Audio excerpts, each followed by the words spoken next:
Sebanyak 22 peserta perwakilan sejumlah instansi lintas sektor yang berkaitan langsung dalam penanggulangan bencana gempa bumi dan tsunami mengikuti kegiatan simulasi penanggulangan bencana gempa dan tsunami pada masa pandemi COVID-19 yang digelar oleh BNPB.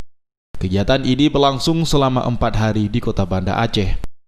Selama kegiatan berlangsung, peserta mengikuti sejumlah skenario kejadian bencana, menyusun kebijakan penanganan bencana, mengkaji kebutuhan darurat yang diperlukan masyarakat, melakukan pendataan dan inventarisir sumber daya, serta melakukan pemutakhiran data sebelum mengakhiri status penetapan darurat bencana. Kita lakukan simulasi dan saya lihat memang cukup aktif karena mereka sudah pernah mengalami ini, dan banyak yang belum masih mengalami tsunami sekarang masih ikut dalam serta cukup aktif. Jadi dari segi pelatihan, ini adalah kelas tertinggi dalam rangka pembelajaran.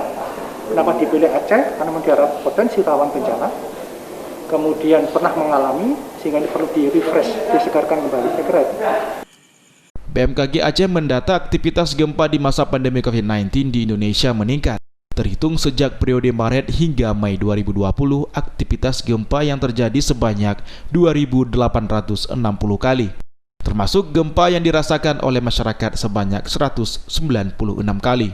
Oleh karena itu, pentingnya penerapan manajemen penanggulangan bencana darurat di masa pandemi COVID-19 dengan menyusun panduan evakuasi bencana seperti penerapan physical distancing saat melakukan evakuasi, menjaga jarak minimal 1 meter, menggunakan masker, menjaga kebersihan, serta memisahkan orang yang sehat dengan orang bergejala COVID-19 saat melakukan evakuasi.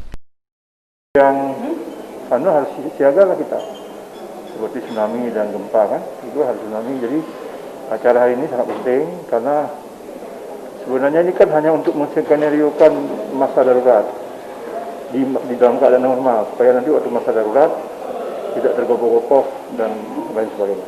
Ya. Selain itu, Aceh menjadi salah satu daerah pilihan untuk melakukan pengkajian tata risiko bencana yang nantinya akan direkomendasikan dalam rencana kontingensi BNPB Pusat. Selama ini, infrastruktur mitigasi gempa dan tsunami Aceh belum sensitif dan adaptatif terhadap situasi pandemi COVID-19, seperti belum adanya tempat penyedia cuci tangan, rambu-rambu peringatan penyebaran COVID-19, dan pesan mitigasi bencana COVID-19 lainnya. Untuk itu, perlu adanya panduan evakuasi darurat peringatan dini tsunami dalam situasi pandemi COVID-19.